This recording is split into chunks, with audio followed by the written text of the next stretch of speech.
everybody, and welcome back to episode 161 of the... My name is Brendan.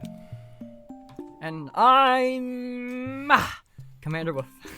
Thank you, Wolf. I know I continue to confuse you, but that's part of the fun. I have to try and find a way to implement it somehow.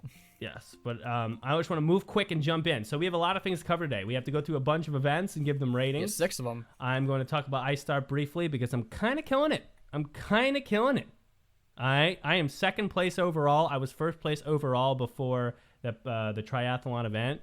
I am absolutely destroying it. I have no strikes to my name. I'm happy with that, okay? I'm not doing as well in the overall normal fantasy where you pick one set of teams, the Nordic Whaler one.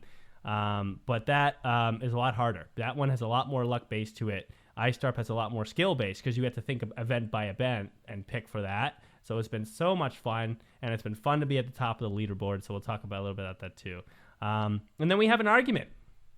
Akanon, and of course, right, gets my blood pressure high, comes in early to the show and poses the question.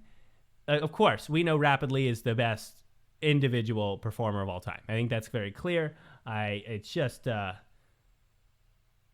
no doubt, right? No doubt. He has the pedigree for that, right? So Akana comes in and be like, okay, so what would it take for another marble to reach and overtake Rapidly, right? And the answer to that, you'd think, would just be like more points, more medals, but he's also bringing up this topic called MVMs, which means Most Valued Marble, which is basically an award given to a marble for having the most total individual points at the end of a particular marble league, right? So he's saying that should be accounted for when considering greatest marble of all time. Now, I don't necessarily agree with that, so we're going to talk about that. He's going to give us some data. Akanon, I don't know, can you explain that too? He's in the chat now saying that also championships should be accounted for, and again, I'd like to understand what that means.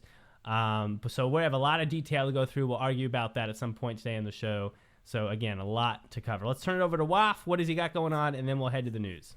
In my life, I recorded a fun reaction with someone about Symphonica recently. They actually had played the game like in school. Like they had a music appreciation class, and they had this and they used the rhythm game Symphonica to help teach the appreciation of music. But they only played the first 3 episodes like way back in 6th grade, and then like 11 or not 11, but like several years later now. Like they got to finally experience the story, and so we recorded it together and we had fun discussion, and it was a lot of fun. And I'm gonna edit that and upload that sometime this month. That should be cool. Also, you probably see me eating lunch. Sorry, I got lunch before we started recording. I figured Brendan would be late as per usual. Hey. So you'll probably see me eating lunch for a few minutes. I'll keep my mic muted as much as I can, so you don't hear me chewing and stuff. That's totally that's what's going on. Totally fine with me, Waf. Anyway, that's all. We're not going to do all too much in the intro. Let's head to the news, and when we'll come back, a lot to talk about.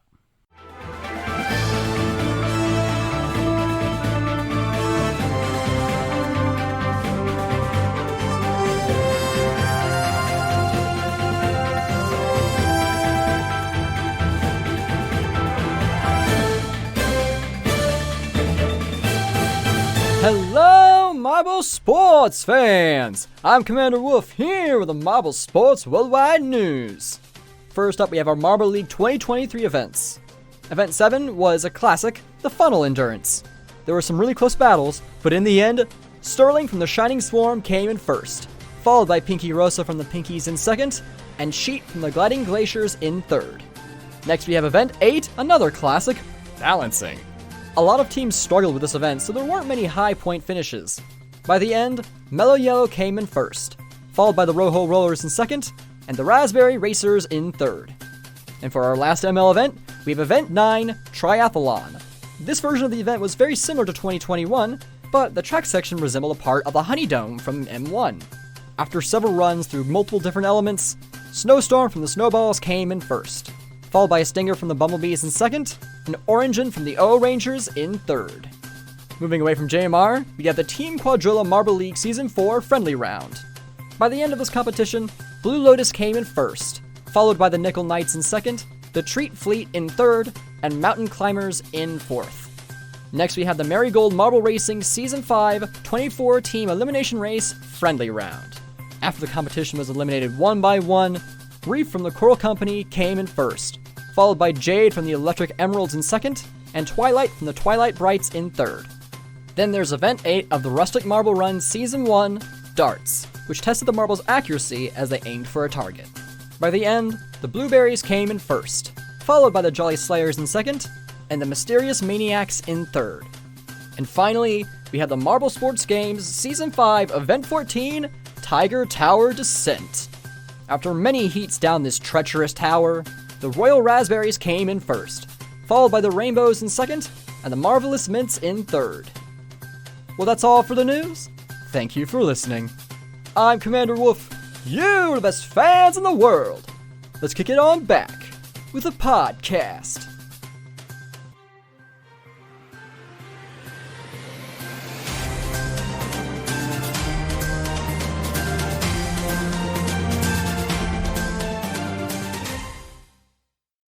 Okay, we're back from the news. Thank you, Waf, for that.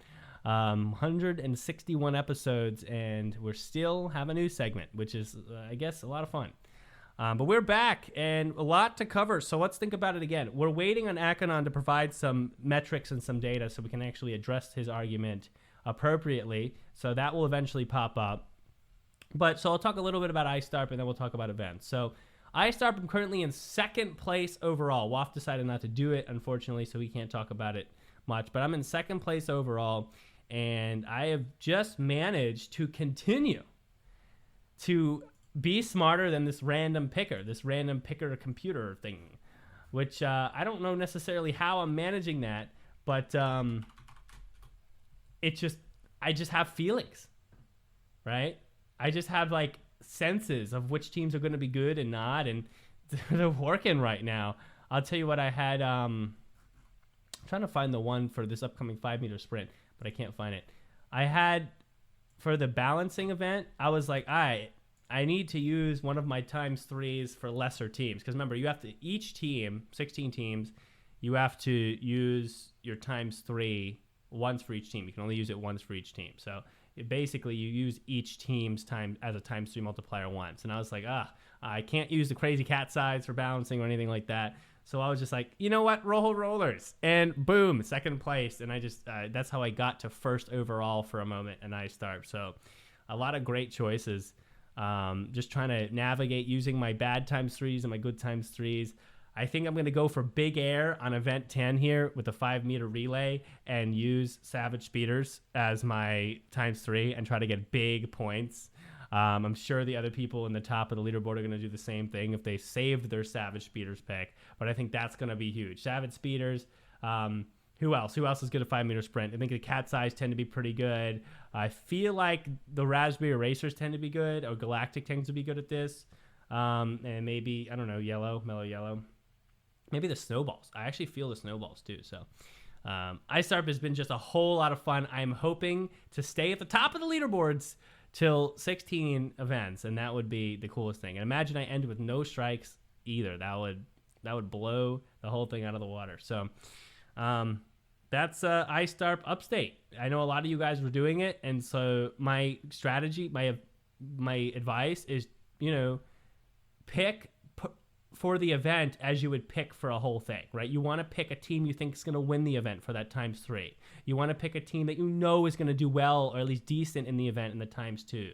You want to put another team you might think might win in the ×1. You want to do another ×1 for a all-around good team. You're going to get some points out of it, and then maybe pick someone higher on the leaderboard for that final ×1, right? You want to be smart with your picks. Sometimes you might have to throw like the Thunderbolts as your ×3 because you haven't used it yet, and it makes sense. But other than that, like, you got to be smart with your picks. You got to know who's good. I've used the Savage Speeders in my ×2 a lot in AYSTARP, right?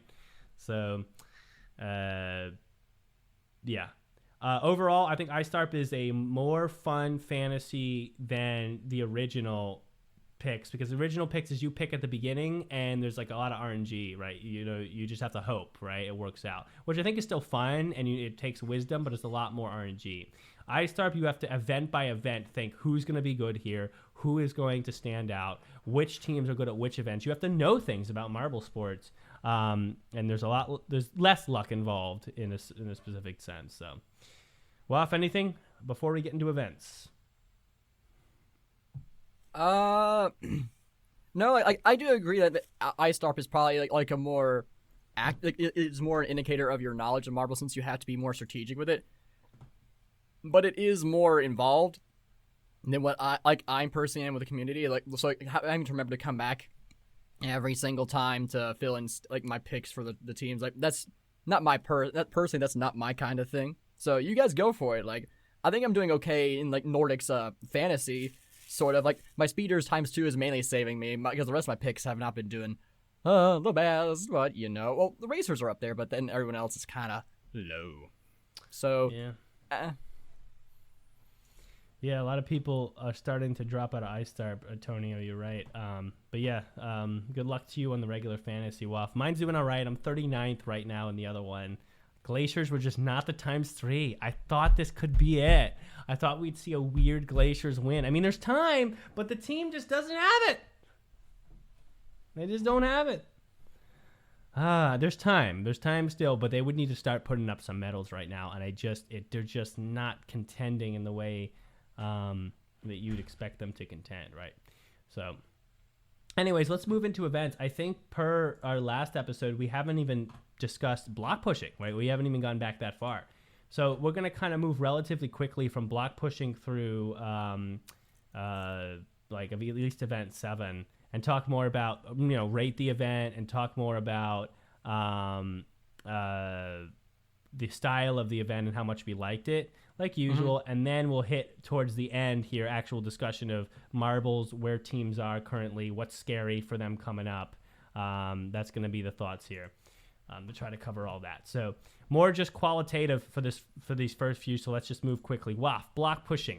All we're going to do is we're just going to go back and forth quickly. Rating of the event, thoughts on the event. If you remember anything you liked especially, mention it. Block pushing.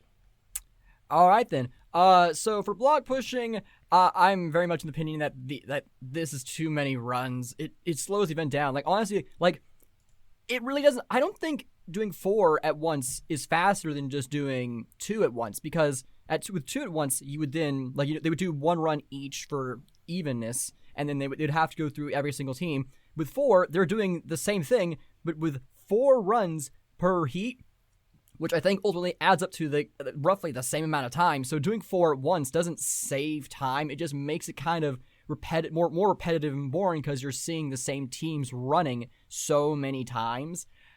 They get 4 chances to improve their score, I guess, but I think it was better when they just did 2 at a time. And with how long it goes, they probably should, actually cut out some, like, maybe some of the replays. I don't think they did too many replays in this event, but it just goes on too long. Block pushing is a great test of strength and whatnot, but it just takes way too long and it gets way too repetitive. Like, I would say, like, the four team format for me is like a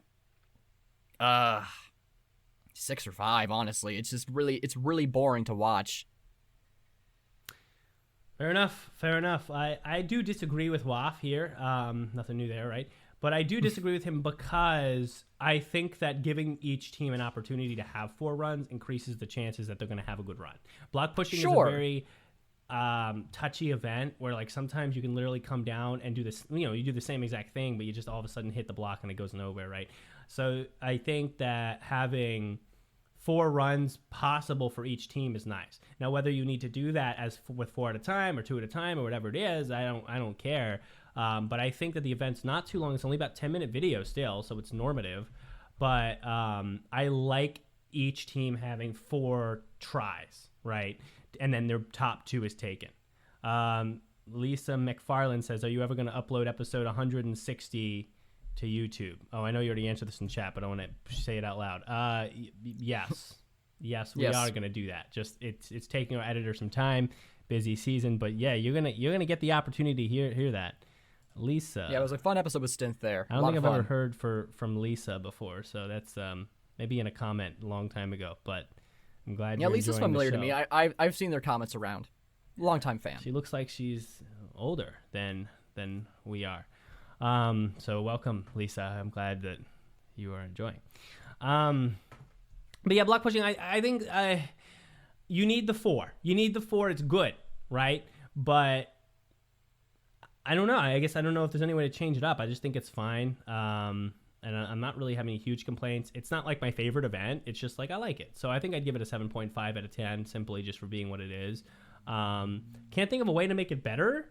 I just like the only way I can think of making it better would be to have some sort of bonuses points based on where teams finish within their foursome, right? Because then that would make the foursome more necessary as opposed to just at the end, it's just everybody against everybody anyway. Like if you win in your foursome or have whoever has the top singular push in their foursome maybe gets an extra point or something random like that. But I don't know. Would doing it bracket style be better?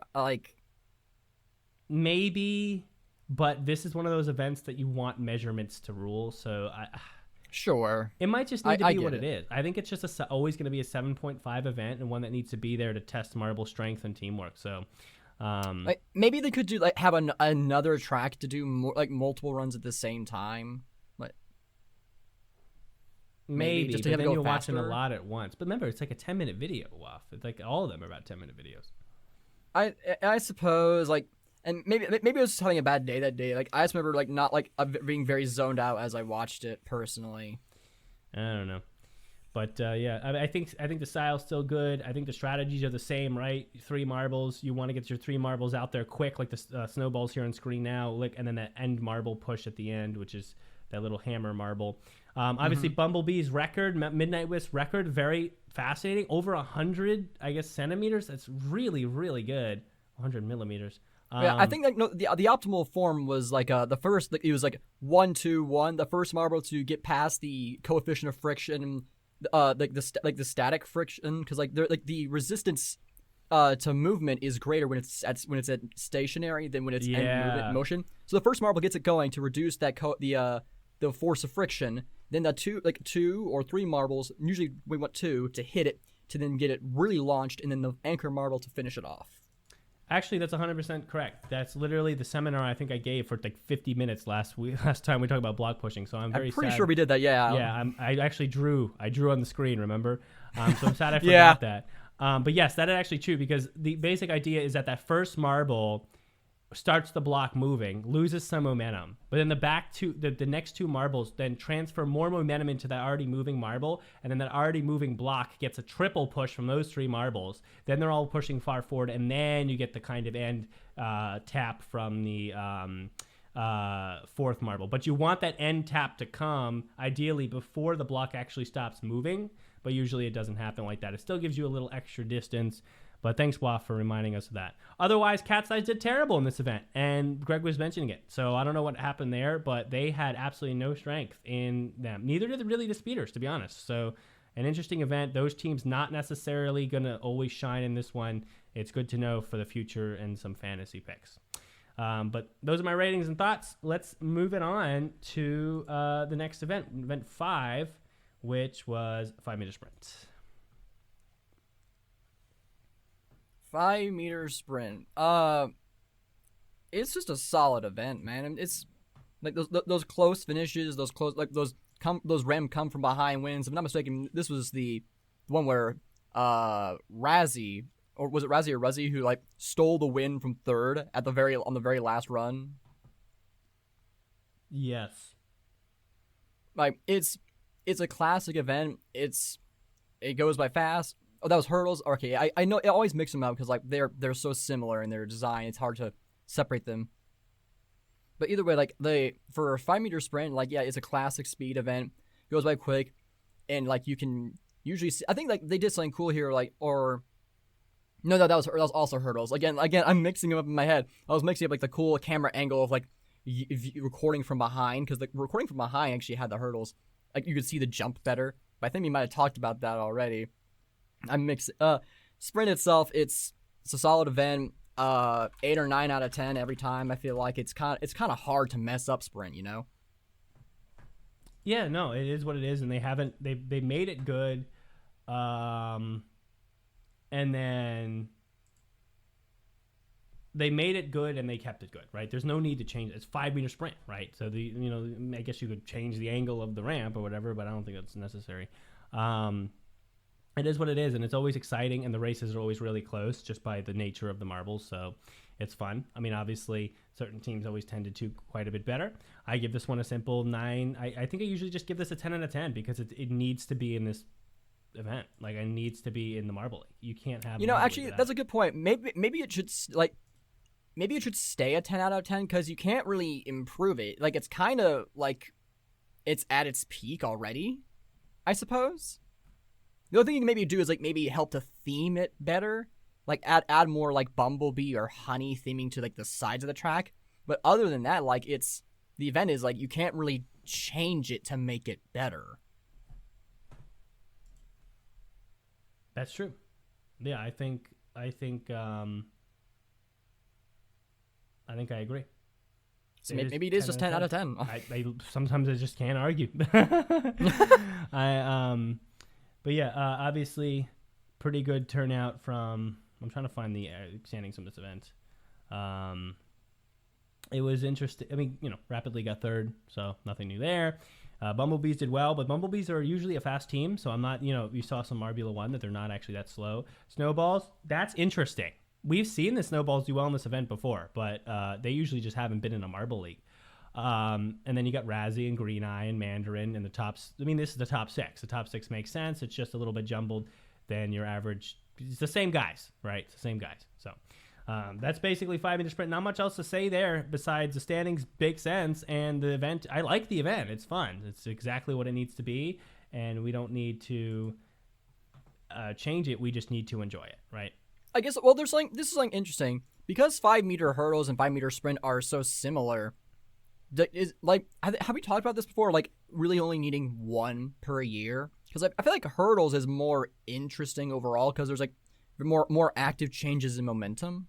Yeah, but again, sprint is a staple. It needs to be there. And I think hurdles at this point, because hurdles has actual hurdles and it's not just hitting the connects pieces, is different enough that I'm fine with it as a different event. My thing is maybe not put 5-meter sprint, 5-meter hurdles, and 5-meter relay all in the same. Back to back? Yeah.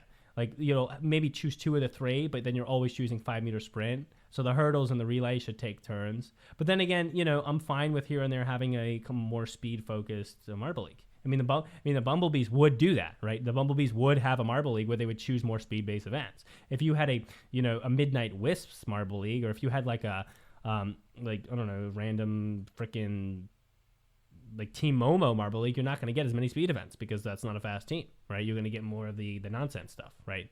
I don't want to say nonsense stuff because I mean like the non-speed stuff, like the they're probably not going to choose all 3 of those, right? So that's just my thought. Take us to Tug of War. I'll start us off. I think Tug of War was fun. The event itself was fun. The name didn't make any sense because there was no tugging, but the event itself was cool, right? They came down as it's like that ram swing or whatever. I think it's kind of like that. The marbles come and hit something in the middle, and it's who's strongest, who's fastest, right?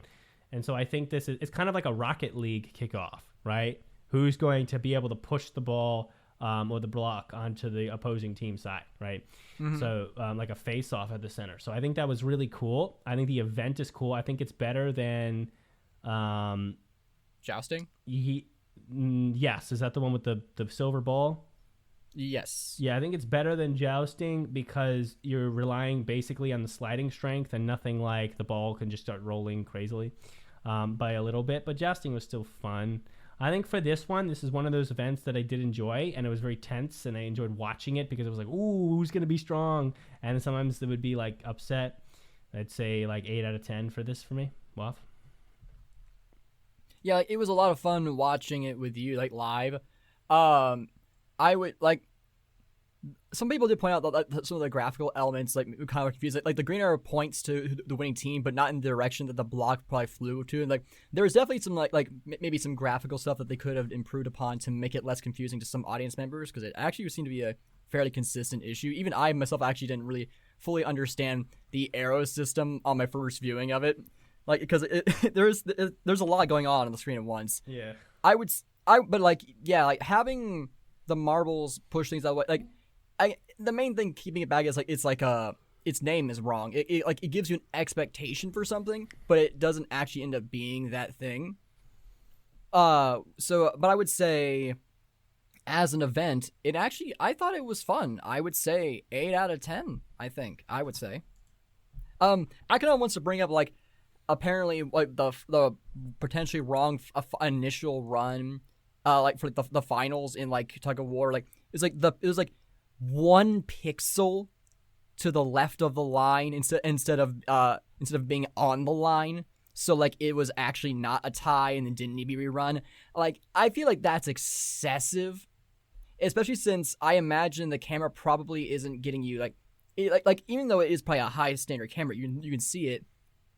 It was 3 pixels. Okay, even still, like they are not basing it off of the footage. Like they are actually, I'm pretty sure they actually like they squatted down and like looked at it with their bare eyes and like a magnifying glass. Like that's such a tiny margin. Cut in there. Actually, good point. They definitely didn't use the camera. They definitely looked at it with their own eyes because that's how they knew to even think about rerunning it. Because if they just did it in post, that's true. They would have to. They wouldn't be able to do any reruns, right? So, I guess they could have done is like they weren't certain, so they reran it, and if it ended up not being a tie, they could just not include the rerun in the footage. Yeah, but I feel like that's less likely. But see, like if you look at the camera is not directly overhead here, right? I'm just pausing at a random the camera angle for the overhead view is not directly overhead, and it's not going to be perfectly positioned because the camera would have to be pixel perfect positioned in space in order for pixel measurements to actually represent where the dot is over the line. But if you are literally closely looking at it with real-time eyes and you have real-time measurements you can apply there, you have a much better idea of like if the dot is actually on top of the line or not. So you're not going to get that from the camera because remember, if I put this camera up and it's not directly overhead by a pixel, and it's maybe a pixel or 2 right or left, well, all of a sudden that dot doesn't look over the line, even if it is, right? So you can't like necessarily use that to say it was wrong because the camera, in its imperfection, doesn't allow for perfect measurements from our side. Yeah, I think getting that picky about the specificity of the result is like that's kind of extreme, honestly. That's so extreme to me. Yeah, I mean, but I would be okay with that if it actually held up, right? As like, okay, it was undeniable, but I think that there's leeway there. But enough plausible deniability to say that the result that they said it was is in fact the real result. True. Waff on the rating. I mean, I'll say it again, but like I think 8 out of 10. Oh, okay, that's what I didn't hear you. Yeah. A really solid event, a lot of fun, and it just needs to have a different name for it. It's not because it's not Tug of War. No, it's not. End of the block to the middle line on the track, not the dot though. Okay, well that doesn't. It's the same answer I just gave. Just replace all the times it said middle dot to end of the block. Like there's no difference there. The angle is still going to throw that off. The angle is still going to make a difference. Yeah, right. So, I think that formation-wise, like people probably are expecting a little bit of strategy talk here.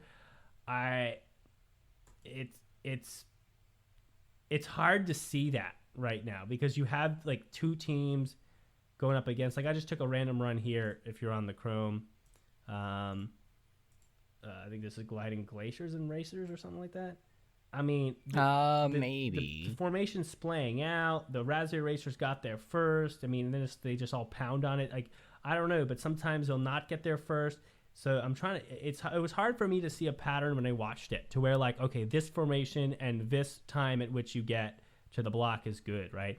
I don't think necessarily every time they got there first it was a win. Not necessarily every time they were in a certain formation it was a win. Because there's so many factors. Because you have teams, you have a 3D space, you have all the forces and the momentum. I mean, there's a lot to imagine here.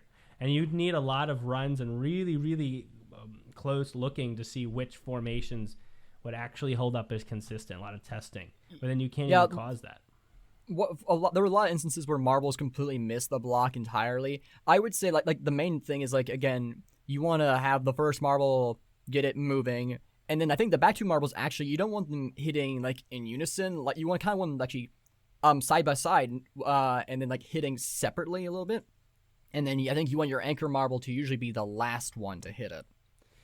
Yeah, I would say that in most cases, if you are the last one to hit the block, then remember, you're hitting the block with no resistance coming on the other side. So then you're most likely to have a good push. But then sometimes, because it's all happening so fast, so I guess you do want that last marble to kind of lag, like here with the... No, but see, even here with like the bumblebees, they did hit it last, but it was so far over that I think they ended up losing that. Yeah, they ended up losing that. Oh, no, they did. They didn't. They actually won that. They actually won that. It looked... Okay, that they nudged it enough. So maybe there is something to that.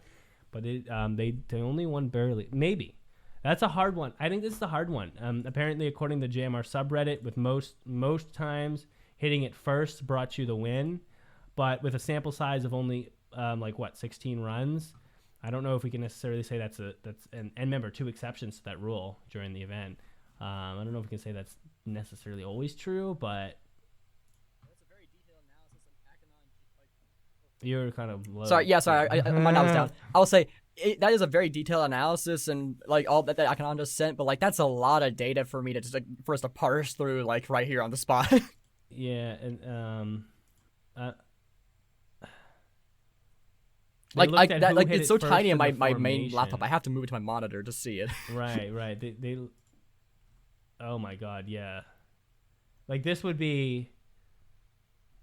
Yeah, this is a lot, and then again, does this even hold up? Because like when you look at who's hitting it first in these pictures, like when you're looking at which team's hitting it first, every team has such a different formation when they hit it first. We have no idea. Maybe it was not the fact that they hit it first, but just that being in that formation is good. Maybe it was not that they hit it first, but that the other formation the other team had was just bad against their formation, right? We don't know. We don't correlation is not causation in this situation because we don't actually know all the factors. So I think this is very hard. I think it's good to let your last marble lag behind. But man, I think this is not like balancing. Formations are hard to really understand. Collision is different. I don't know. I feel like this one is especially hard to understand. Let's see here. And like, does this data like take into account like who hit the block last? Like, I'm looking at some of the data. Like, for instance, Bumblebees versus Thunderbolts. Like, provisional winner after every frame, which is like 0.02 seconds. Like, the Bumblebees were the winners of that thing for every single frame up to 15 frames. So like, it does seem like if their marble hit first to knock it across the line, that they were probably going to win it. But then again, like there are some exceptions, like as pointed out here. Like, again, the trend is mainly you hit first, you win. But I don't know if it takes into account who hit it last either, though. Like, I suppose, actually, to put physics back into it, because if you hit it first, now the opponent is not like worrying about like just overcoming static friction over force. They're hitting an opposing force, which if you hit with more force, the part of your hit will still be reduced by the amount of force that the block is flying towards you. So you can't actually throw it back at your opponent as easily. Velocities don't cancel, Akanon. I don't think that's physics. I don't think velocities cancel. I don't demonstrate that. I don't think that's true. Like velocity is not really is not important here as much as the force and for force. The opposing, let's say the block is flying towards the other team, like after being hit, and it's like flying at like 20 newtons. The other team's coming at it with 30 newtons of force, but then so 30 minus 20, it's now flying against the other team with just 10 newtons. Okay, of but force. If you use momentum as a way, because that's momentum, right? If you use, it's not force, it's momentum, because momentum is what? I believe momentum equation is like force times like velocity. In essence, mass velocity, right? So you're not dealing with forces here. You're dealing with momentums, right? You're dealing with a mass moving at a certain velocity, and so having an effect on what's in front of it, right? So you're also dealing with mass times acceleration, aka force. No, but we can assume no acceleration here. Well, no, because it's changing speeds, but not like negligibly. Like they come down the ramp, they've accelerated, but now they're on the flat beam, so they're not accelerating really. But anymore. the block is the point of contention here, not the marbles. The block. Okay, the block is going from zero to, let's say, like, 5 meters per second. That's probably excessive. But because the block is starting at static, then if I have a point and it starts at static, then the only thing I need to really worry about is the opposing momentums on either side, right? Like for example, if I base this down, right? If I have one block, say 10 pounds, whatever, doesn't matter. And I have a momentum of 12 on the left side and a momentum of 20 on the right side, then what do you say is going to happen? Well, you're going to say the momentum of 20 is going to win, right? Because it has more momentum. It has more momentum on the block when it hits, right? I mean, yes, that kind of assumes that they hit at the same time. But, I mean, the higher momentum is going to create more force on the block, right? So that's going to always win, right? Waff's chewing.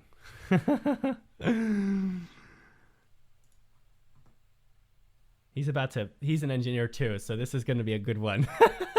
All right, so momentum, admittedly, I didn't, for some reason in physics class, you actually did less momentum equations and did more force equations. So my memory of how momentum would apply with the force here is not as strong. All I'll say is, look, Mackinac brings up a good point. One, the marbles are decelerating because the beam isn't frictionless. So, but even regarding that, force, the block is going from 0, let's say, to 5 meters per second. That's an acceleration of 5 meters per second squared. And then the opposing team hitting it, they have to overcome that force for it to even start flying in the other direction. But because if they do that, the amount of force that's flying at the other team is probably lower because they had the other team's force resisting it, which then means that that in order for the team who hit it first to then send it back towards the opponent again, they don't have to hit it as hard because the amount of force that it's flying at them is once again lower. And so the force. So when they hit it, they're say they're going about roughly the same speed, they can then actually send that block back at the opponent at a higher force value because they have Shut less. Up, Akinon. You do not know this. he's like, what Waff said. What Waff said. Here's a good. So let's say 1, 2, 3, 4. Let's assume that all of them hit. So Pinkies versus Thunderbolts. Pinkies hits first, sends it at 20 newtons. Thunderbolt 1 hits. They're hitting with 30 newtons of force for some reason because they went faster. That's 30 minus 20, so it's flying against the Pinkies at 10 newtons. Now, if even the second Pinky is only going to hit it with, because it's taking longer to get there, it's going to get slower, so it's going to hit it with less force. Let's say it's going to hit it with... already. Why? What? Why? Why? Because What? Because that's incorrect, right? Because what's the momentum equation? What? Look, let's talk about momentum equation. What are you? No, I'm not talking about. What are you? The force equation. No, but you're missing. That's why you're missing, right? That's why you're missing momentum here. No, listen. No, Waff, you're actually missing this. And so you have to think about it. That's why we need the momentum equation. Because you're neglecting that, you're missing a very important aspect of it. So let's think about it like this. Okay, let's just do 2 marbles. 1 marble from each side, right? Hang on. Okay? Because you're not even thinking about that. So hang on. We have a 10 kilogram block in the center, right? Okay. And then we have we'll say a 1 kilogram marble. That's too much, I know, but a 1 kilogram marble and a 1 kilogram marble of either side.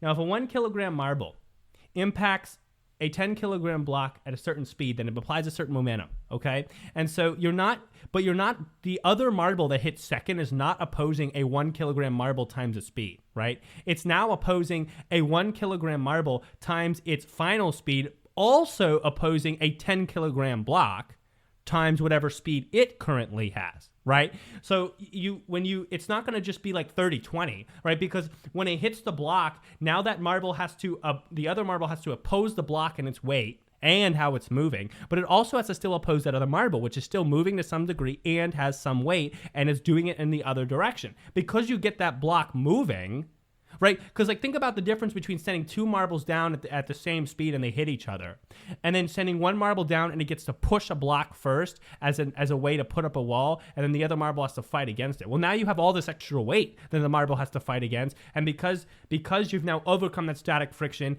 and that block's moving with its weight, even though the other marble's decreased, you have a lot more for that second marble to oppose, right? Because you have a moving block of say 10 kilograms and you still have the marble of 1 kilogram. because the 10 kilograms has joined the movement, the direction of the 1 kilogram marble that hit first.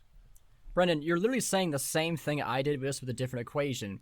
It's starting moving in a different direction, and so now it requires more to get it moving the other way. But it's not 30, 20, 10. It doesn't. These are example numbers. They're not exact. This is just but I'm saying visualize. It doesn't math out in that even way because you get a additional block moving of a different weight, right? Yes, sure, but here's the thing. I'm trying to keep it simple because we have a wide age range who listens to this who probably don't know this much about but physics. But that changes the result. It just adds on to what I'm saying. Like not only are we having to resist force, but also having to resist momentum. You're just adding to the discussion. Like like a marble hits the block at 20 newtons. Force of friction maybe reduces it by 5, so it's flying at 15. The other marble can then hit it. It has to. If it doesn't hit it, if it hits it at exactly 15 newtons, well then guess what? It's just going to cancel out and be stationary. And let's 20, because then it's not moving anymore. It's just negated. But doesn't that only work if the two marbles hit at the same time? Aren't they only negated by their own momentums if they hit the block at the same time? Like if I have two marbles come down with momentum of 15 and they hit the block at the same time, then they're negated and the block doesn't move. But if I have one marble hit it first, even if they have the Newton's same cradle. momentum. Newton's cradle. Yeah. If the pink marble, so if Pinky hits the block first, it's not going to be traveling with that block. The Thunderbolt hits it, that momentum is going to travel to the Pinky and launch it away. No, but they have to overcome now the movement of the block in their direction. Sure, like they're going to hit it with enough force to probably like either at the very least negate its motion or slow it down, and then that momentum is going to fall through to the Pinky in the back and throw it off. Potentially, though we didn't really because see they're that. both traveling at roughly the same speed. They have different weights, sure, but roughly they are going to hit it at almost the exact same speed to the point where it's almost negligible, especially since after the Pinky hits the block, it's now going to be traveling slower because it had to overcome friction first. So that's why that marble the first marble almost never stays on the beam, because by the time the opposing marble hits it, they go flying off. So you would agree it's no. Well, then I guess the question mathematically would be what's harder, to overcome the friction of the block and get it moving, or to overcome the momentum of the block in your direction and push it back? Because mathematically, I feel like that's something you have to calculate to see an answer. Because you have to because one of them gets static. No, you don't know that. You have to calculate that because one of them takes static friction into account. One of them doesn't because it's moving. No, I know. So for you to say that's easier is only you saying that based on speculation, based on your visuals. You have no math to back that up. You have no equations that you can put in the chat besides your "yes I do, shut up, I'm smart" all caps message that you sent before, that you could actually demonstrate that. And but see, you can't demonstrate it, right? Prove to me, show me proof by calculation that would be the case, though, Akanon. So I don't think you can make that argument. You're just saying this is what I've observed. But remember, then at that point you have 4 marbles on either side coming at each other. So you have a lot of other things at play here. Is it easier to push a boulder at rest or push a boulder rolling towards you? Okay, well, that depends.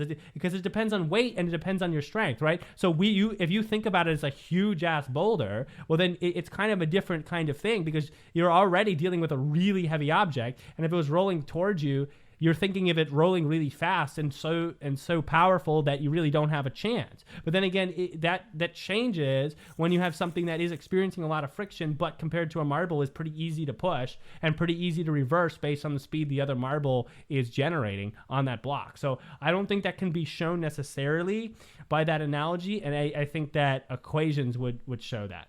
Yeah. So the formula for static friction is mu Sn.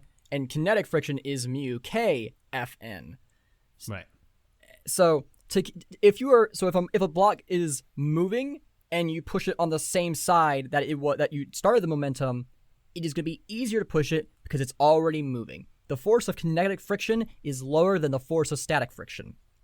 But if you are resisting it, going from the opposite side, then usually I would say it should be harder, because now you have a force going against you that is actively going to reduce the force that you are going to hit it with. But wouldn't that depend on how strong the static friction is and how much force is going against you?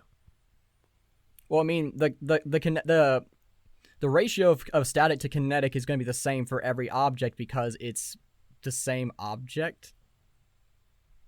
Right. Like it's gonna be it's static. The static friction of the block is gonna be higher than its kinetic friction. Okay, but what I'm saying is like a block moving at me at 100 miles an hour is going to be a lot harder for me to resist and push back than a block moving at me at 1 mile an hour. Yes, obviously. Right. So it would depend on how fast that block is moving compared to its static friction. There'd be a comparison. Which means you need equations, which means you need math, which means that saying, yes, I do, shut up, I'm smart in the chat is not a reasonable defense for why you're right, Akanon? You did. It's literally right there. And if you start deleting it, then I'll just take a picture. You literally said that right here. Coefficient of kinetic friction. I can't believe I'm doing this again. Coefficient of kinetic friction. I'm back in school. And then you could be like, okay, momentum is conservative, but then there's friction for everything. So I think that there's too many factors that this is an easy answer, to be honest.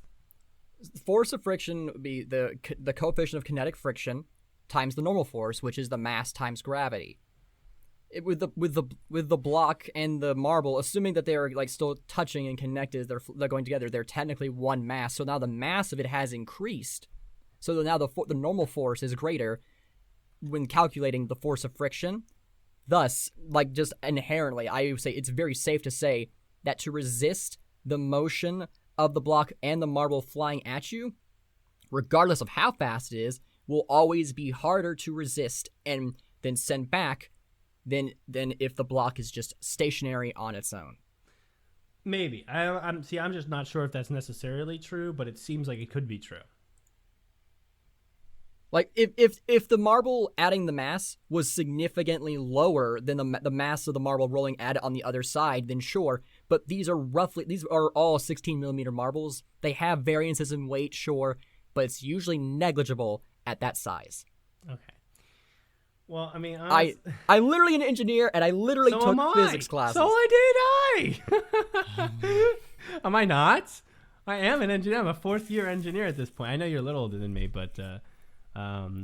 You're studying to be an engineer. You haven't graduated yet. Okay, but we're both way past that course. We're both way past learning those informations, right? So, I mean, at this point, I'm doing like concrete design and stuff like that. So just way past that, right? But I don't know. I think that. There's too many factors, by the way, for this argument to actually be useful, because then it's like, okay, well, if you hit the block slightly off center, if the marble's spinning a certain way, if the other marble hits it at a certain point based on the spin, I mean, then you get so much nonsense going on that honestly, it is very, very difficult to actually come up with anything useful, but it is interesting to think about, isn't it? That's why physics problems, most of them up until very high levels, do a lot of assume no friction, assume negligible, assume everything's a sphere, though we already have that going for us. Sure. I think what you said makes sense, Wuff, but I also think that there's so much going on that there would have to be a lot of demonstration for understanding. Oh, wait, hold on. Actually, wait a minute. So the marble pushing the block has force against it, but the force of kinetic friction is actually pushing against the first marble hitting it. So kinetic friction is actually going to help the marble that's going to hit it afterward. So it should actually be easier for the second marble to move the block than the first marble.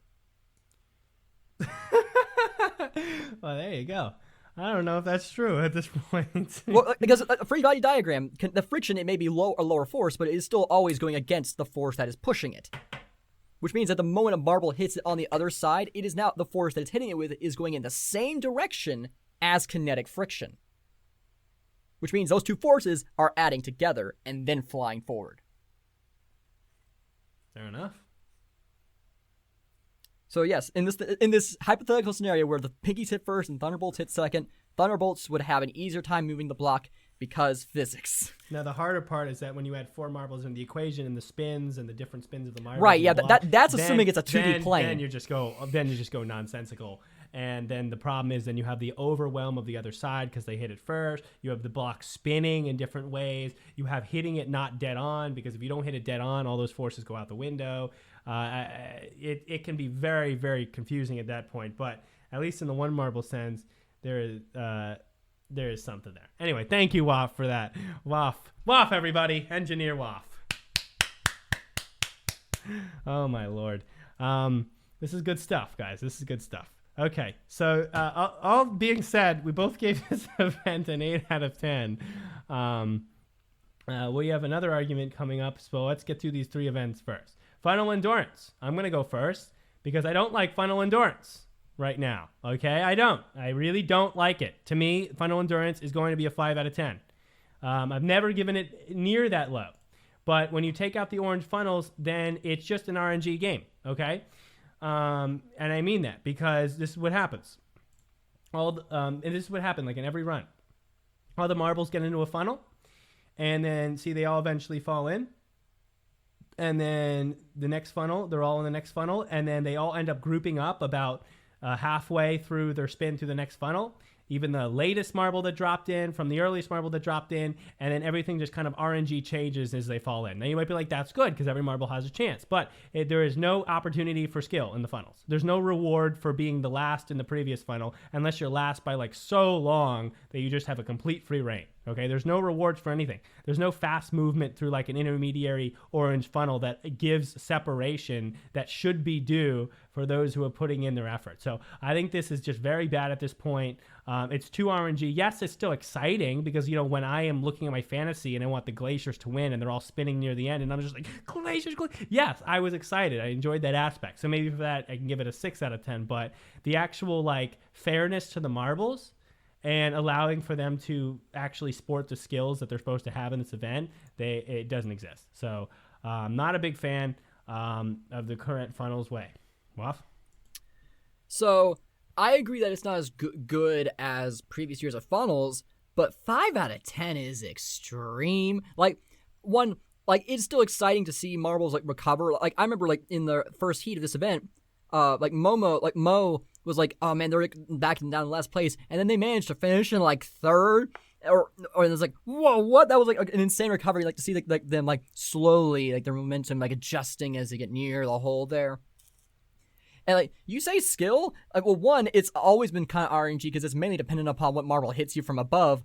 But honestly, like the Raspberry Racers still like continue to be really good at endurance events, which I don't understand. Like, going out of roleplay here, it makes no sense how they are so consistently like good at it this often. You know, like every time. I feel like every time in funnels, they are always super good at it. They're just really good at endurance for whatever reason. Maybe it has to do with starting gate position. Like there's got to be something that explains it. Because they're just consistently good at it. Yeah, I mean, like I said, 6 out of 10 is the highest I'll go. I think the orange funnels allow for the right amount of RNG, but not too much. It rewards what should be rewarded. Right. And yes, of course, we like the fact that like marbles that are coming later can get hit in certain ways and be brought down in. Yes, that's skill and strategy and is part of the funnels. But that needs to be happening in a way where it's not just because basically what it looks like in the general sense, this is it. All 8 marbles go in the first funnel, they all separate, and then by the time they're all about to enter the second funnel, they're all grouped back together again in some blob. It's not like with the orange funnels where it's like, okay, they separate a little bit, and then marbles who are really in last place area can then work their way back a place at a time by knocking into a couple other marbles. Oh, maybe they get in a couple places later and then they work their way back up. There is no aspect of that. There's just, oh, okay, I went into this funnel first. Oh, well, I'm going to bunch up in a minute and have to, and just, you know, RNG might let me have a better position. And so positions would swap many times during this in ridiculous ways as opposed to just in a way that actually is like, okay, I'm using my skill. I just got to knock into this one marble and bring them down with me and stuff. So I don't know. I think it could be better. I think the orange funnels need to come back. And it was not done the way it should have been done. Yeah, so I'll actually give my rating here. I would say it's a 7 out of 10. Like, maybe even 8, because it is still fun to watch. But it does need that more variety to be better. It needs those orange funnels to alter the speed and also give result in more position change-ups. Don't bring back the blue ones. Those were too slow. Please don't. No, those ones were bad. But also, we need to keep a consistent structure, because if we keep changing it like this, we won't have records to break. Yeah, and the last one with the orange ones was perfect, so I don't understand why we had to change. I think I gave that one last year a 10 out of 10 or a 9.5 out of 10. Like, I don't know why we have to change good things. What? Why? It bothers, like, sure, I guess having it all green helps it to last longer, so like you can you can enjoy the tension of a marble, like not falling through a funnel multiple times. But I still think that the added variety that the orange brings makes it better overall. Yeah, I agree. Thank you, Waff, for that. We all tuned in well on that. So now let's look at event 8. Wow, we're getting to a lot of events today. Pretty good, guys. Pretty good. Yeah. And then we'll look at 9 and then talk about what Akanon has for us, and then should be done. Balancing. Alrighty then. For me, balancing. I think balancing is a staple of the Marble League, so it's a 9 out of 10. Can't do anything better than what they've done. Balancing, a lot of interesting formations. Again, the marbles bunching up on the sides too quick. We've already talked about how that is a problem. Again, marbles sometimes tends to lose their balance and curve off to one side or the other, and there's just nothing that can be done.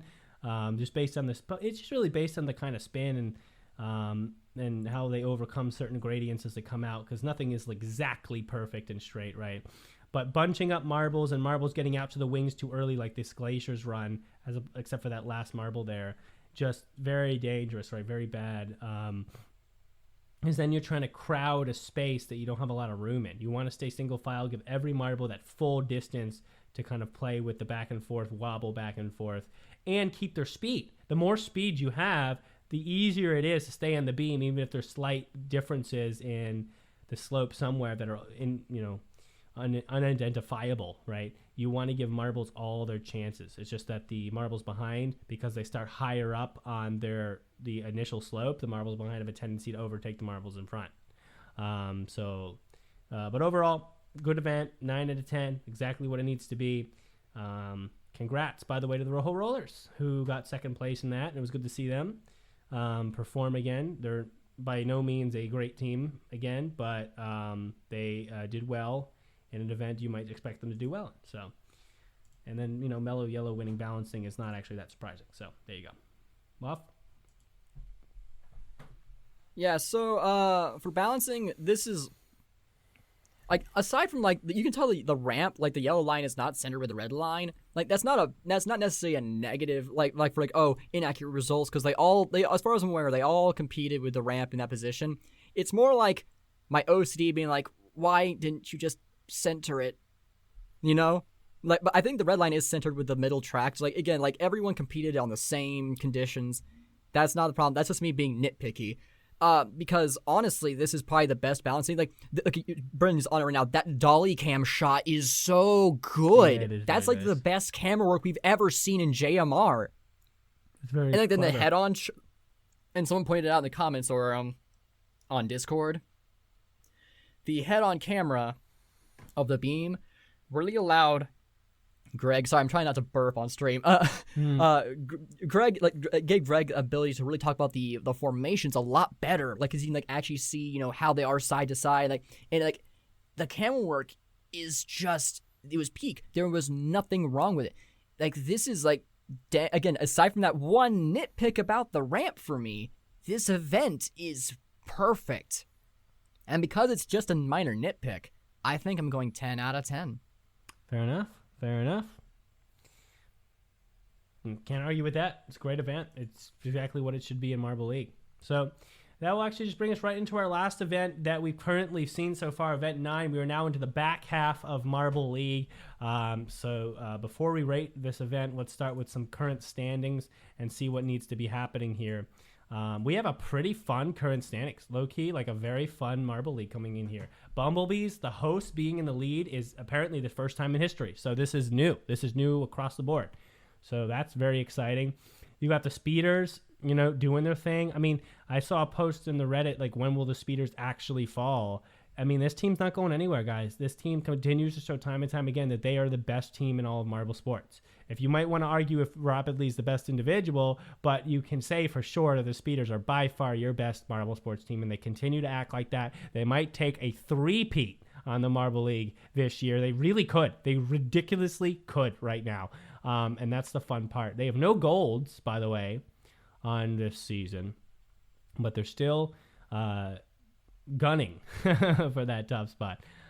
Crazy Cat's Eyes, Raspberry Racers. I mean, all good stuff up there. You have classic teams. You have returning teams that have won Marble Leagues before, peeking up their heads, and then teams like the Crazy Cat's Eyes who have been emerging over the last couple of years. And so it's very exciting.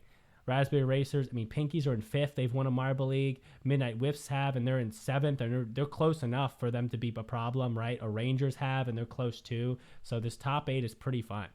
I don't think... Mellow Yellow, I guess, is not really in it. So the one winner there, not really a big part of it. But otherwise, you have a lot of winners really having a good chance. I mean, even technically, Mellow Yellow has a chance. But to see Rangers and Whiffs and Pinkies and Raspberry Racers and Savage Speeders all in the top 8, all with a chance to win, and the Bumblebees as the host holding out at the top. This is a fun Marble League. It's a very fun Marble League. There would be repeat champion opportunities, three-peat opportunity, host win opportunity, which also we've never seen in Marble League history. Moff?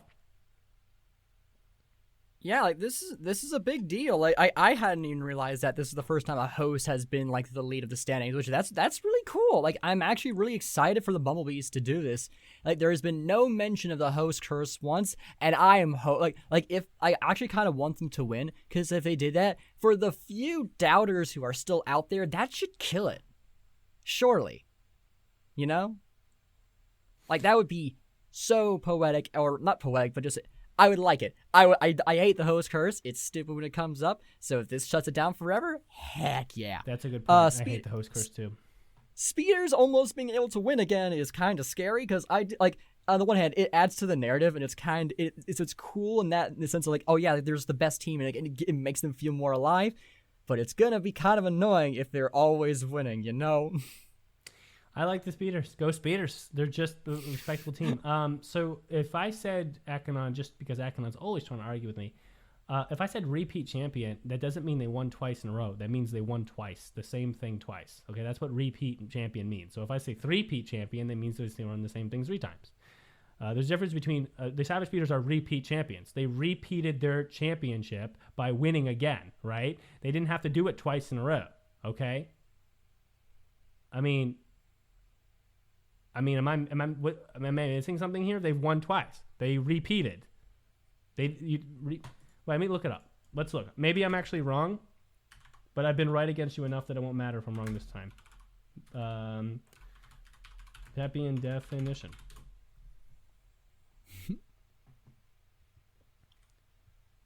Like the definition of what specifically? Repeat champion.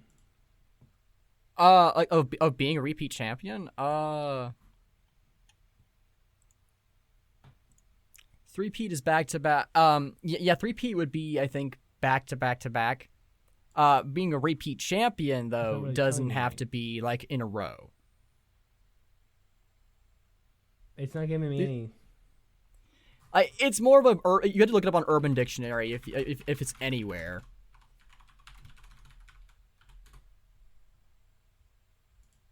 Because this is a very modern term. Well, three-peat does mean 3 consecutive, so that's actually true. But there's a 4-peat. That's stupid.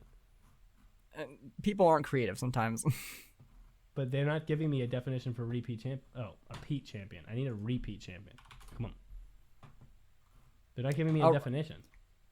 Brendan, as a phrase, it doesn't have a definition, but the individual words do. Repeat, to do something multiple times. Yeah, but it seems to actually, Akanon might be right here. It seems to be in back-to-back connotations. So I'll have to give that up to Akanon. I mean, in terms of how people might have been using the phrase, maybe, but in terms of just how it is by the dictionary, repeat just means something that is done multiple times.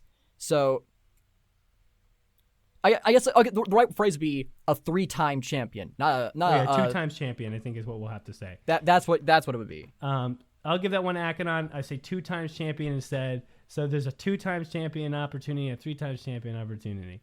I guess there is a repeat champion opportunity with who won last year? The Pinkies. I mean, yeah, they're in 5th, are they not? Yeah, they have 2 silvers, but I think that would be fun. I think the emerging from this, if all of a sudden the Pinkies came back and repeat championship, that'd be really funny. That'd be very unexpected. Honestly, yeah. What a scenario! What a world we'd be in. Yeah, because it's like really the Savage Speeders, and then all of a sudden the Pinkies are like, okay, they would do something that they would be the first team to do something before the Savage Speeders did.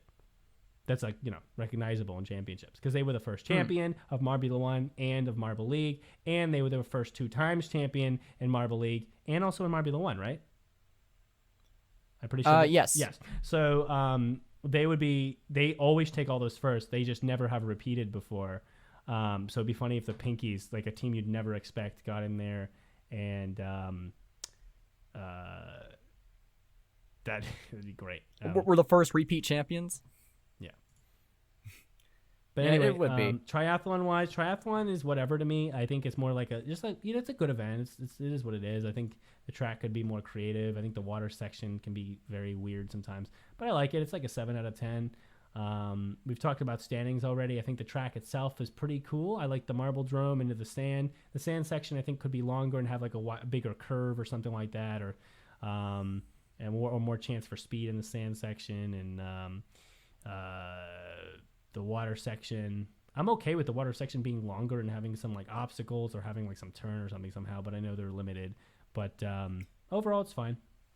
For me, Ichi had a good point about how like this is probably the most even it's ever felt. Like each section felt like there was like some actual change up happening that affected the end of the race. Like it wasn't just like okay, like water section now the race actually starts. Like it actually felt like each section kind of mattered.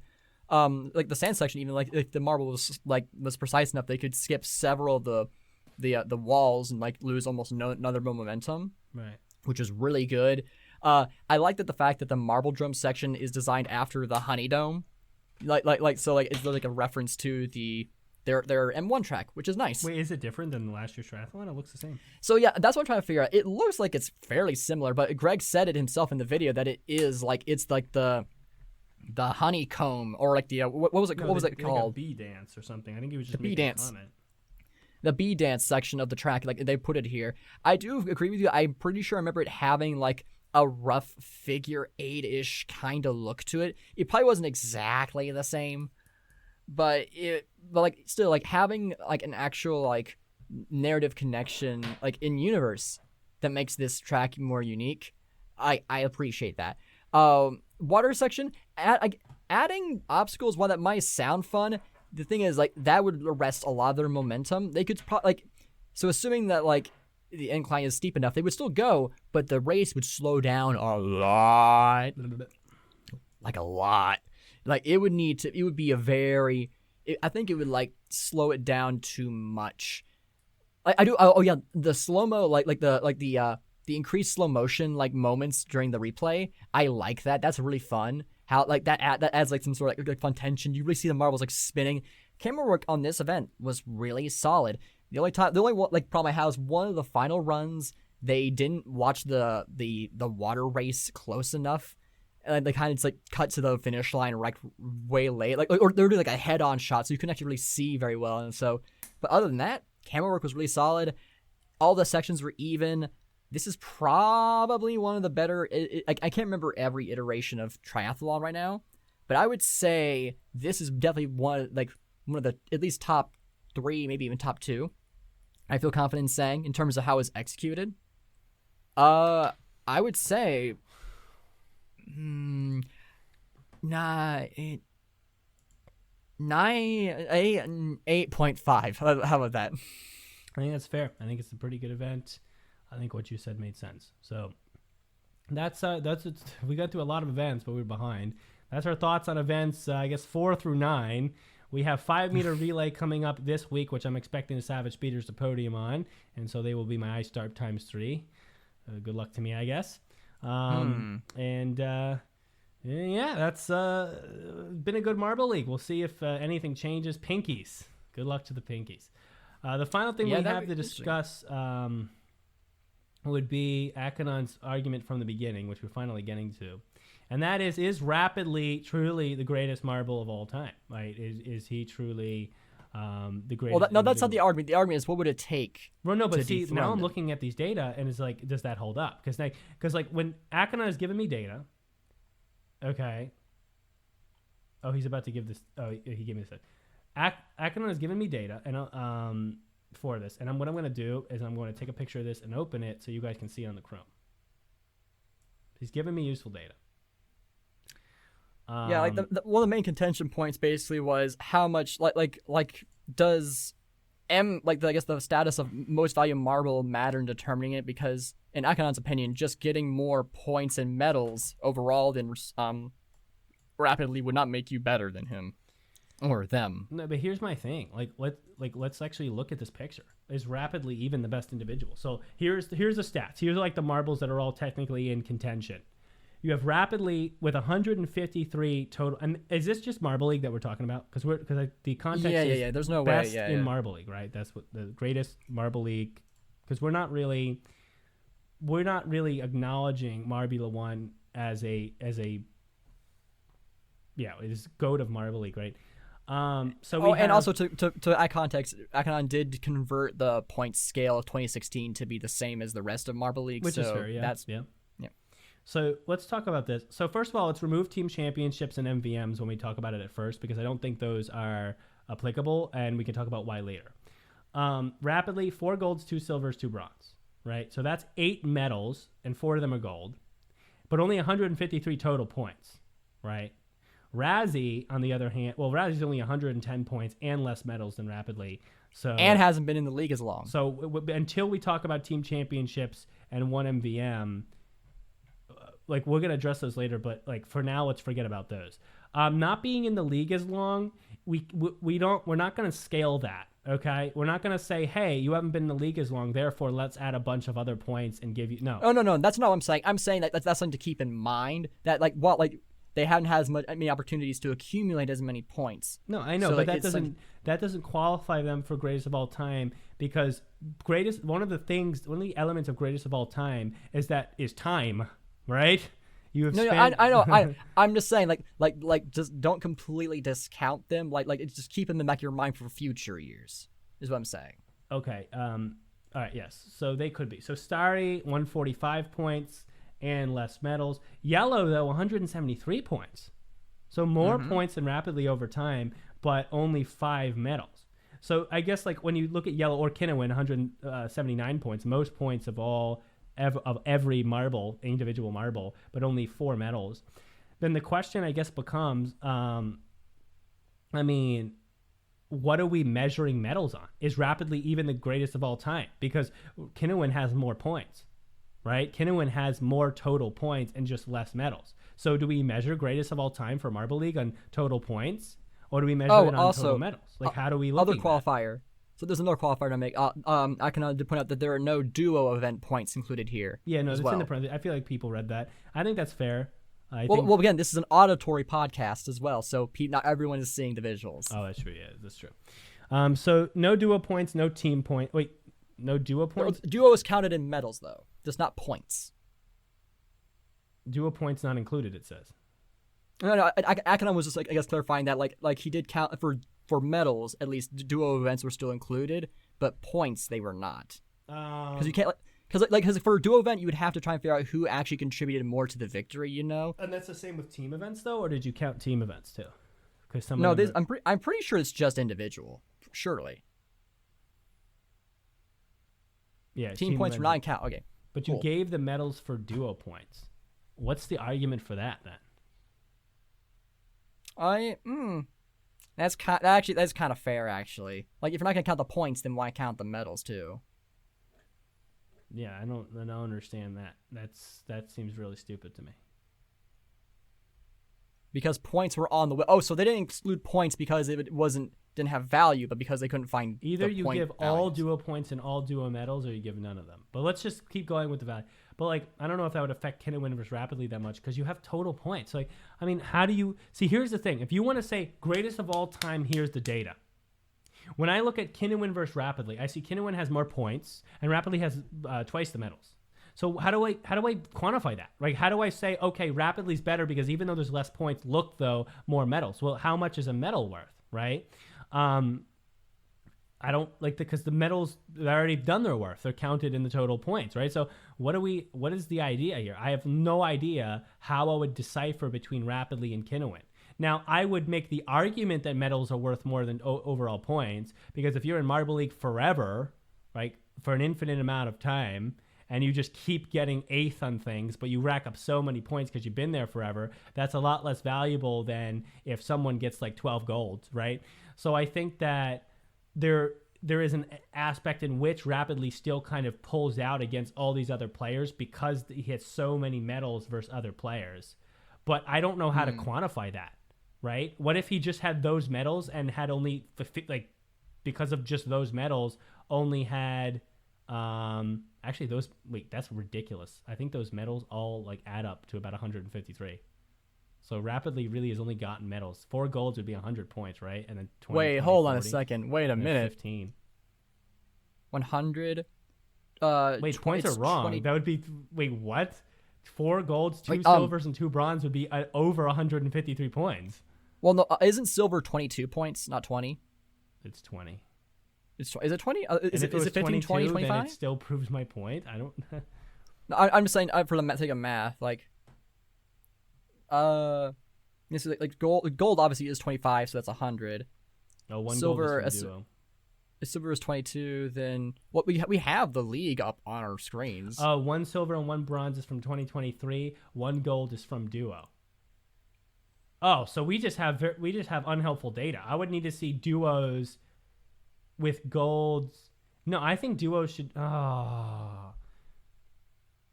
Should duos even be in there? But you put the duo medal in there, but not the points. They either got to be all in there or not. The team stuff probably not. And then you don't even have the points from 2023, but because you have the medals in there, it actually does matter.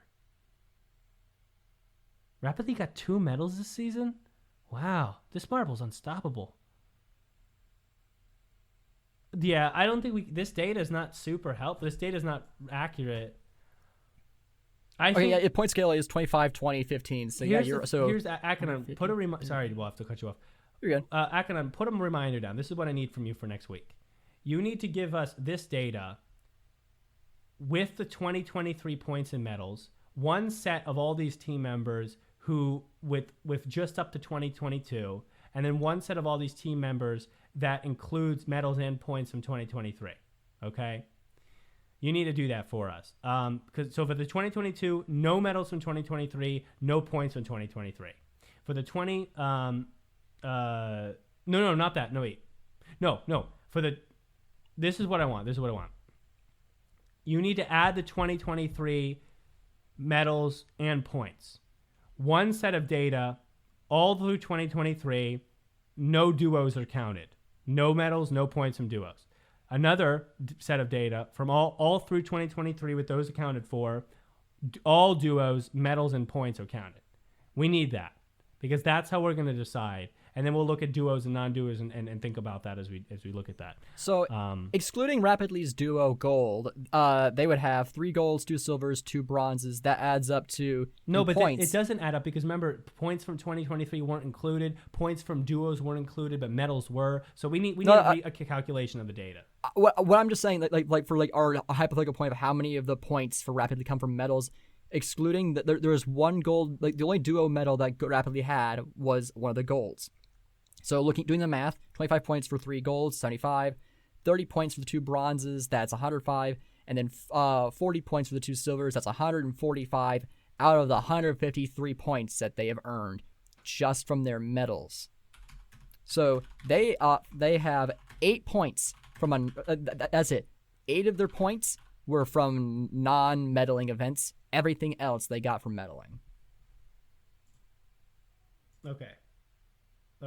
But I think. Oh wait. Oh, two of them were from. Oh, I didn't see that part, Akanon. So two of them were from 2023. I think WAF, it's best we wait for the data to be in front of us as correct next week, where we can see both with and without duos correctly, and then we'll talk about it. But here's what we can at least talk about now. I'm going to make a case for both, and then we'll see if WAF disagrees. Akanon tells me... This was a very... I didn't realize how bad the data set is. Like, there's so many extraneous variables. We're going to get a good data set for next week, but let's make a case for two things. Akanon says that in this consideration, team championships and MVMs, which is most valuable marble, which is the marble who gets the most points compared to all the individuals in this particular season, should be accounted for in greatest of all-time Marble League. Now, I disagree with that. I disagree with both. So let's start with team championships. This one's easier. Team championships should not be counted into individual greatest of all time contention because team championships do not have everything to do with one marble. Okay? Team championships are not a reflection of one marble skill.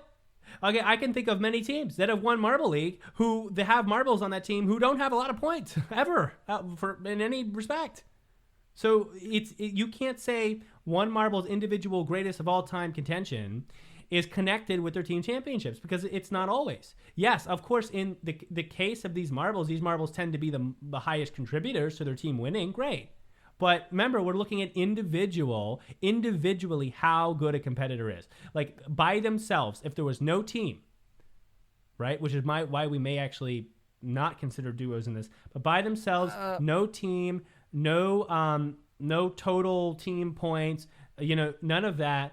How good is this marble at performing? How good is this marble at the events that it has to compete in? Okay. And if you add team championships and weight them and then say, okay, this plays a part as much as their own individual golds and their own individual points, then you're like, you could have a very lopsided extreme. Because what if you have an extreme where a team keeps freaking winning, but there's a marble on that team who doesn't contribute that much, but is now suddenly better than some of these marbles on this list because their team just has so many championships. I mean, it can become very skewed. No, you should include team championships, and here's why. As long as you weigh it properly, it's fine. It's like how in Marble League, the thing that determines winner first is points. If those are tied there, you then weigh medals, and then you do other things after that. The same thing goes for team performance. It's hard to tell how much they contributed, but a team performing well overall is an indicator that the team functions well together. And teamwork is a skill that can be attributed to a marble to then justify it being considered one of the best. It should not be the most important. Again, like I said, maybe points than medals. But then if there are marbles that are really close in all those categories, then you could use that team performance to be the deciding factor of who's the better marble. Because, if for instance, the Rangers and the Savage Speeders have Rapidly and Origin, for random example, had a similar point totals and medal counts, the Savage Speeders team performance, I would say, would put them over the edge because it shows that Rapidly performs better. One, its contributions to its team's victory are definitely likely, but also it shows that they are capable of working really well as a team, better than the Rangers. Well, here's what I'll give. Well, first of all, let me address Akanon. People don't say Jordan's a GOAT because he has a 6-0 record. That's not why they say he's a GOAT. They say he's a GOAT because he's really good at freaking basketball. His actual percentages and points and shooting totals and 3 points is why he says that. It's just that correlated to his incredible skills is a lot of championships. Why? Because if you're really good at something, it's really easy to bring your team to wins. And so people are like, okay, look at his championships as a base level correlation, but the actual reason he's the greatest of all time is because his skills when he shoots and defends are the greatest of all time. That's why. I don't know enough about basketball. Here's the thing. Here's the thing. Because the argument you're making then is that I should take the people let's say there was another person in Jordan's team for the entirety of all of his 6-0 wins. So let's say there was another guy who nobody even remembers his name, but he was on all times that Jordan went to a championship and won. Then that person has to be considered because that person also won 6 championships. Okay, stop WAF for a second. So the only thing I'll grant you, Akanon and WAF, is that team championships can be considered as a deciding factor if and only if a marble is tied in points and in medals. That's it. Now, if you say that that's not the case, then you're putting team championships in a position to bring a marble individually less skilled to a higher position because their team did better. And I don't think that's right. I don't think that's fair. I don't think it makes sense. So if you have a tied amount of points and a tied amount of medals and a tied type of medals, then yeah, look at individual championships. That's it. Thank you. I think that's fair. Yeah.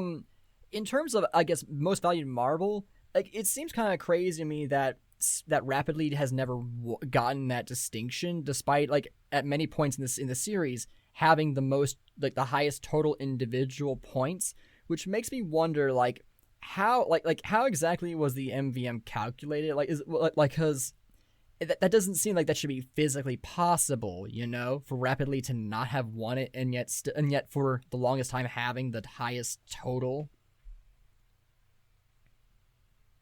I don't necessarily know. I get it could have happened though. As far as MVMs go, this one to me is even more clearly not a part of this, because the only MVM is not a thing. MVM is simply a name given to the existence of a stat, right? It's literally a name applied to, hey, this marble in this season had the most points compared to all the other individuals. It's not an actual thing. It's not an actual, like, okay, this marble is better. It's just that this marble's total points value is higher, and so let's acknowledge that. That's it. That's all it is. And so it doesn't contribute an extra thing to the who's individually better, because what's contributing to the individual betterness is the points total by itself, not the fact that it also is higher than all the others at a particular season. That's not a contribution. What the contribution is the points, right? So you can't say, hey, you know, that's like, because an MVM would then just be bonus points, right? An MVM would only serve as bonus points. But who are you to apply bonus points? We're talking about the greatest of all time, the greatest skill-based marble individually of all time. We're not just going to throw around bonus points, okay, because that's all it is. Because we've already taken, let's say 65 points. Let's pretend 65 points was the top. 65 points is the most points scored in a particular marble league, and say Rapidly did it, okay? So he gets an MVM, okay? But, I mean, how are we deciding that Rapidly was good in that season? How are we factoring in to say that he is continually the individual best? Well, we use the 65 points. We take those 65 points and add it to his total, and it's demonstrated that he continues to have more and more compared to all the other marbles. The 65 points is already factored in. You're just then putting an extra label on it in a relative comparison and then saying, okay, more bonus points should be given, basically. And you're doing it to other marbles as well that have less total points and less total members, but say, no, give them a bonus point because they did more than other marbles that season. Now, that's unfair. Yeah, like, for me, I personally sorry, don't... Go ahead. Oh, so you were quiet for a while, so I thought you were done. So no, I was. I'll just say... I would say that MVM personally doesn't really matter, because, like, this isn't like M1 where each marble on a team got an equal number of times to race. This is like the coach chose to put in a certain marble a certain number of times. So, like, there are marbles who have way more opportunities to get individual points, and there are some marbles who don't get a single individual event, period. That might be true. So, to me, it's almost like it's kind of a non-factor, which I guess, technically speaking, by that extension, that would mean that the individual points totals that we're judging right now probably also don't hold as much value as we think they do, because how many opportunities have each marble had to accumulate those individual points, you know? Yeah, no, I agree with that too. Yeah. Like that, so like putting it all into consideration, it really is kind of nebulous. Like, who really is the best marble? Like, because Rapidly probably has all these points mainly because they just keep getting put in, and like no one else on their team got a chance to be put in, and the other teams don't put in like another marble like often enough to accumulate as many points. Usually, like, they're like the ones at Akhenaten Center are probably the ones that like have gotten significantly higher numbers of individual events than some of the others, and that's probably why it's ended up the way it has. Well, all I can say is this. No, but see, what you're saying still makes no sense, because this is your response. Well, first of all, your response is I can totally throw out bonus points if it wants you, which means that you're admitting it is like bonus points, and you're saying that is your defense for it. Your second defense is, but MVM is still unchanged across every ML, even if you divide points gained in a season by events competed in.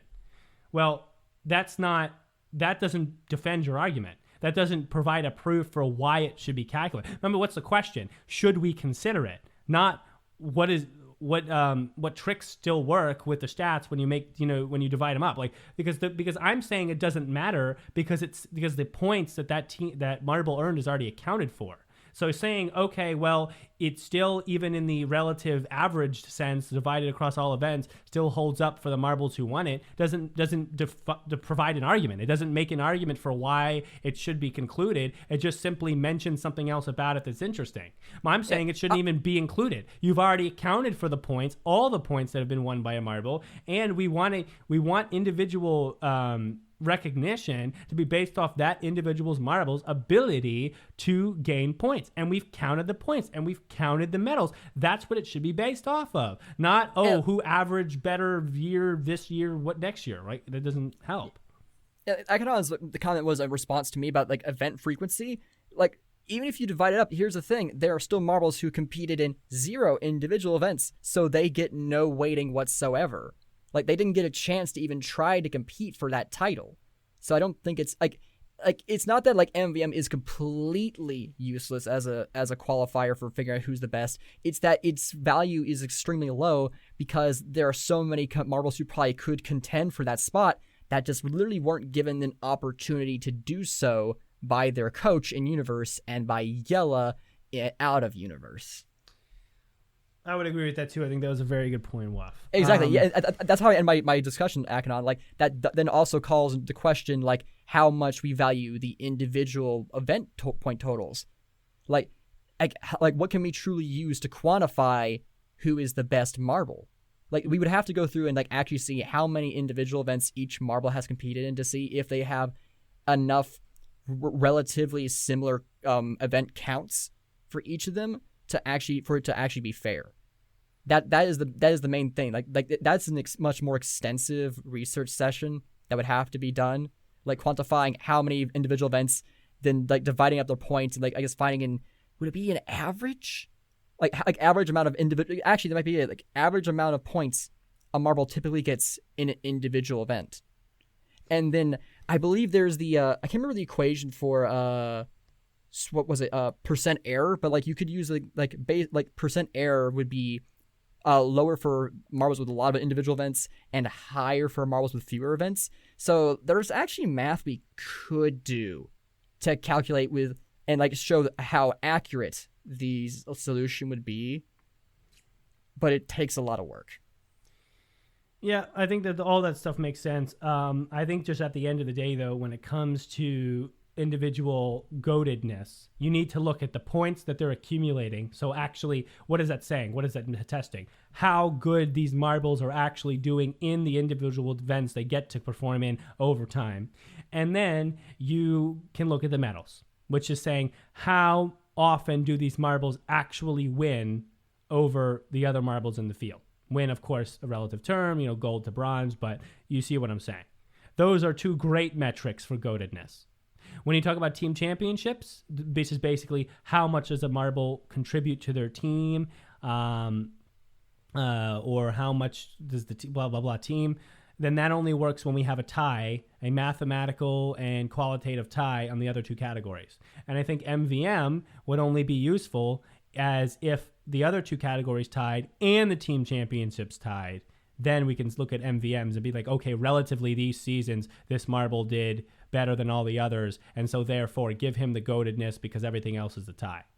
So that's the best I'll give you on that. You can use them to break some ties. Otherwise, the only thing you should look up for individual skill performance is the skills applied, and then the skills applied relative to the other marbles, not by just looking at the skills applied and giving it a name, but looking at the medals. So that's what I got for you. That's what Waff's got for you. We got to wrap up the show. I will say, just in a minor difference from you, I would say it doesn't have to be a tie for it to matter. It would just have to be very close to where, like, you could like say, well, it could have gone either way, especially if it's like between two marbles who had like, for instance, if the close points and medal value was like between the Raspberry Racers and the Speeders, that would be a big instance where like you would want the team and MVM to actually matter, because the Raspberry Racers have had fewer years to actually gain points. So like that closeness means more, you know?